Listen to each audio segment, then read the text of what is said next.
So one thing I really think is important when you're trying to purchase commercial real estate, I think we see in a lot of social media, you might see people saying that you can get like 100 units a year. I didn't pay any money and I got all this 50,000 units and I'm getting $100,000 a month. In reality, I think those are the celebrities of our game. I'm not saying that they are lying. I'm not saying they're saying the truth. But I'm just saying you, me, us normal people, for us to make that type of return that quickly, consistently, it's not practical, right? It's not practical to be able to produce like that. Maybe they're great salespeople. Maybe they have a strong network. Maybe they have people who believe in them, family and friends that are really supporting them, giving them heavy, deep pockets, right? Or maybe they fully over leverage themselves. But real estate is not really a game that you want to get. You think you're working a job and you're going to become a big winner. Even if you have some wins, that win is just it's a little padding on the top. I really think the best thing is a business, but when you compare risk, appetite, let's say you're working, let's say you got expenses, let's say you got family. You can't take risk. You can't afford 100,000, 200,000, 300,000 loss. So let's say you find a way to open up a business, right? You can take $100,000 loss in the blink of an eye on a business, right? So that's why when you look at a CD will give you 5% a year. This is unheard of at one point, but these days you get 5% a year. And I know it's not not everybody into the whole. Even the Sharia compliance CDs are giving you 5% a year. So if you look at those forms, it's a very safe investment. It's almost a very highly guaranteed that you're going to get that 5% per year, right? But you're not going to beat that tax rate. Like in some states, that you're taking a loss at your money growing at 5. At least you're not taking a 0% loss, putting your money just in your pocket. But what's the next thing? The stock market. If you did an index fund, it could be 5% or more. Some years it could be 7, 8, maybe 10, right? But it's not real estate. Real estate is the next level of risk, right? But you can have greater appreciation. You can have rental income, consistent rental income. You can have a greater amount of appreciation than the stock market. Play your games right. You can build in equity, right? You can take something broken, lift up, but you're taking another level of risk. So a business, you can get 100 grand in a month, 20 grand in a month, but you can also lose 20, right? You can lose 100. You can lose your life savings in a business. I wanted to open a business, but I can never transition from that job. Every time I try to leave my job and open a business, a month, 2, 3, 6 months, 8 months would go and I would start bleeding. I'd be bleeding my money. I'd be taking on debt, bleeding my money, right? So I can never do it. Even in real estate, I mean, I've been bleeding my money trying to get my real estate going, and I just started getting some cash flow, but I won't make my money back for possibly, I would say about 10 years. It could be 10 years or 6 years. I'm not gonna make money back on my properties, and even then, the mortgage that I paid off on my home, I won't never see that money back. That 300 grand that I used to pay off my home plus whatever interest charges, I'm never going to see that return. So that could be another 10 years. But what are you trying to do here? So what are the mistakes you think about it, right? You don't know that, okay, you can buy a property using the existing rental income of a property of a multi-unit. Multi-units are kind of a way out where you can start to use, if it's 4 units or less, you can start to use the income from those units to try and buy that property, right? Which will give you a lower payment. So a multi-unit and a single family could be the same price, right? People are buying $500,000 homes, $1 million homes, well, they could buy a multi-unit. And they're like, well, I want this, personal satisfaction versus progress in your investments in your business. You have to find that balance, right? So if you were to live in one of the multi-units, Let's take for instance Oakland. Right now, this multi-unit for $1 million, right? You can live in Oakland in a nice place, 500, 700,000, right?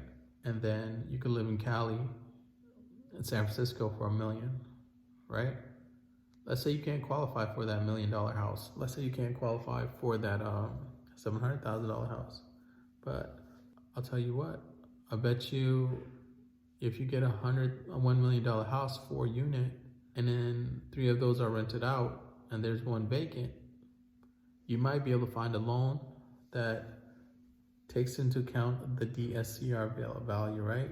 DSCR value is, I forgot what it stands for. Basically, it takes the rents into account and lets you qualify for it, right?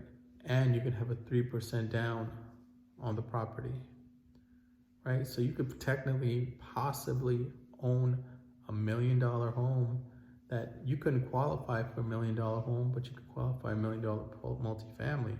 Now think about it. Maybe if you could qualify for $1 million home, that's the other question, right? Would you take on a multifamily instead? You probably won't. You know why? Let me tell you why. Because I know you and I know me. And I know that you're going to want that house, the nice big house with a nice big kitchen. You would say, no, I need my privacy. No, I need I can't survive if I can't be with my house. I can't be with people. I can't deal with renters, blah, blah, blah, blah. Right? And that's fine and dandy. Buy your $1 million home, go to work. Nothing's wrong with work. I fully understand if you have to work, right? I worked my whole life. I suffered, I'll take any job I can get and I'll grind as I've always have. So that's been the focus. But remember, that $1 million property that you're purchasing, it's gonna appreciate. And if you can afford it, go that route. But think about it, if you have a multi-unit, it starts to cash flow after 1 year. You could rent out that property and then you have 4 units cash flowing. Then you can make that profit. So think about that. A 4 unit, you purchase it, you live in it for a year, you pay 3% down. After a year, you rent out, and that 1 year of losses that you take, hopefully down the road with rent increases and appreciation, it'll get paid back. And that 4 unit can give you that $1 million house. It can pay the whole thing for that house one day, right? So you delay a little bit on that $1 million house and get that $1 million 4 unit, right? Or if you can't afford that $1 million house, try to get that 4 unit, right? And if you're not ready for $1 million, go at $500,000. Go to places like Bakersfield, Cleveland, Ohio. Be willing to go a little further to execute on things. But cash flow, I think, is important. One thing you'll understand about multi-units is that they don't appreciate as well as single family. Single family appreciation, as far as I've seen, is great. You can't get in the residential market, a single family appreciates better than almost everything, unless you're like a condo in the heart of Miami or LA or New York. Those appreciate very high too. But overall, a single family house or a townhouse, a single family is gonna appreciate better than a townhouse. A townhouse is gonna appreciate better than a condo, right? In the residential markets.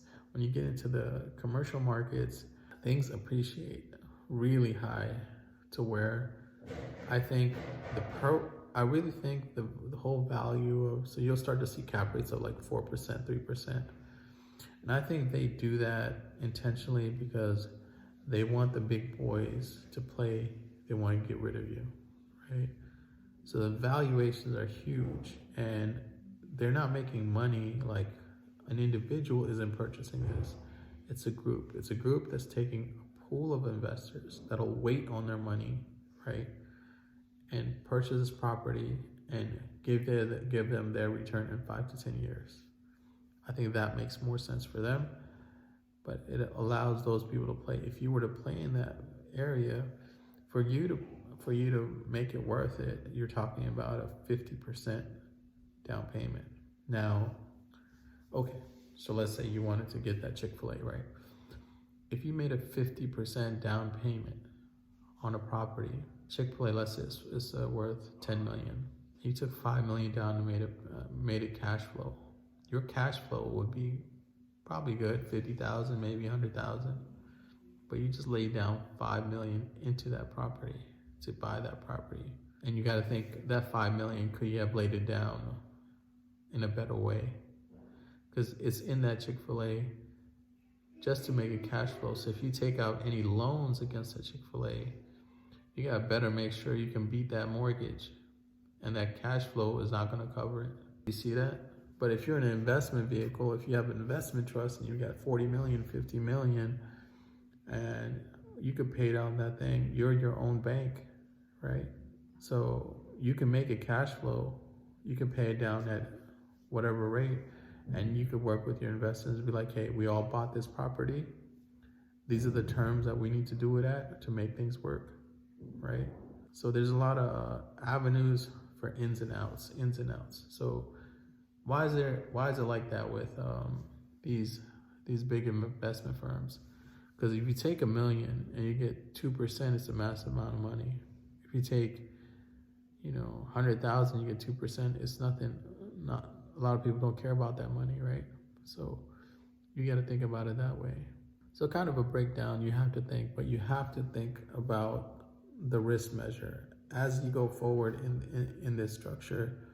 Ideally you want a business. I want to do business. I have some great business ideas, but I understand if I come up here, I got to be able to survive for about 3 to 5 years in order to build it to where you want. And there's no guarantee. So focus on checking what are the risks that you want to take on. And even if you buy a house or you buy a flip, you got to have a way to survive the ups and downs. When I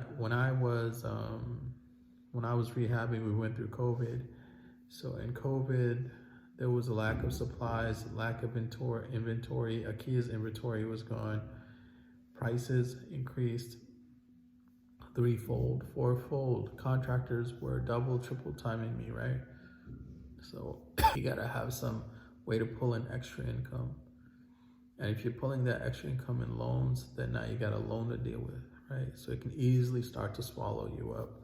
So don't think real estate is gonna be a hunky-dory thing. It can really, really, really swallow you up. So if you're really in a bad situation and you really can't take on a lot of risks, S&P 500 I think is a great tool. You're gonna make money over time. It's not the biggest hitter, but let's say you're not doing nothing. Your money's sitting, you're not taking risk. It's gonna double, triple, or quadruple in 20 years.